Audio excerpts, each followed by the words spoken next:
আমাকে একটু জমি করার জন্য একটা অনুরোধ করবো।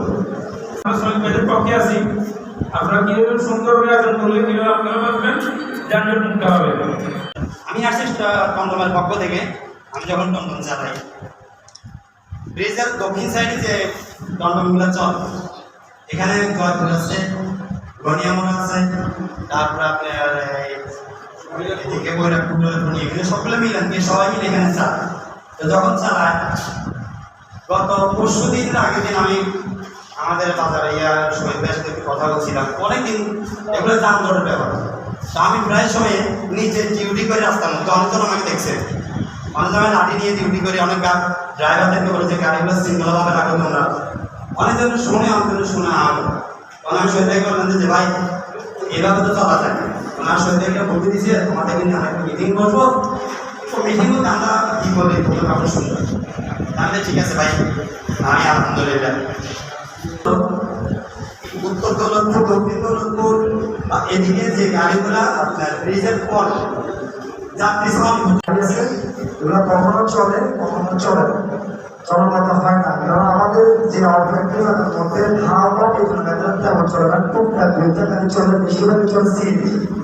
আর আমাদের মূল হচ্ছে দুর্গাপুর যে সিএনজি স্টেশনটা আছে, ওই সিএনজির মধ্যে পরবর্তী 16 থেকে 17টা গাড়ি আছে, যেভাবে আসে আমার মনে হয় ঠিক সেভাবে থাকলে অনেক বেটার হয়।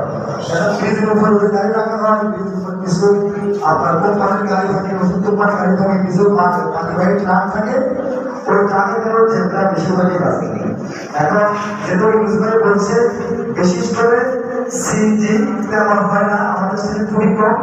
দুর্গাপুর সিএনজি আর হচ্ছে জয়পুর সিএনজি, এই দুটো সিএনজি পরিমাণে কম, যেখানে সেখান থেকে আমার মনে হয় সবচেয়ে বেশি ভালো হবে। বাজার সেক্রেটারি শহীদ ভাই আজকে অনেক দিন ধরে দেখতেছে আমরা এক সাইডে একটা গাড়ি সিরিয়াল দিই, আর গাড়িগুলো যে কাঁচরা ডাস্টবিনটা আছে এই ডাস্টবিনের লগে দিয়ে রাখি দিই। আমাদের কোনো কারো লগে কোনো সংযোগ নাই, বড় কিছু নেই, জামিন হয় না, বড় কিছু হয় না।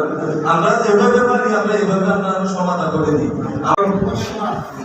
ভাই আমাদের এই রেস্টুরেন্টটা আছে, মনে করেন কোনো যানজট হয় না, কারণ হচ্ছে আমরা এক সাইডে রাখি দিই সিএনজিগুলো, আগগুলো সব ব্রিজের উপরে রাখি, কোনো সমস্যা হয় না।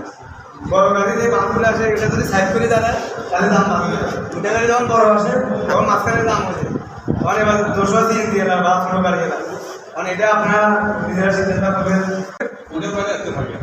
আমরা তো আন্দোলন জায়গাতে সবাইকে বলে দেবো, সুন্দরভাবে গাড়ি আসবে, তখন এগুলো দাম না বাজে, ওগুলো সুন্দরভাবে গান দিকে তো টমটমগুলো আছে, বড় একটা গাড়ি এসে টমটমগুলো ডাবল লাগে, ওই রাখার কারণে আপনি কিন্তু আন্দোলন সৃষ্টি হবে। তখন আমাদের দাম না করা, এমনকি আমরা সবাই জ্ঞান থাকি, কোনো দাম বাজলে আমরা সবাই ড্রাইভার দিলে না তুলে দিয়ে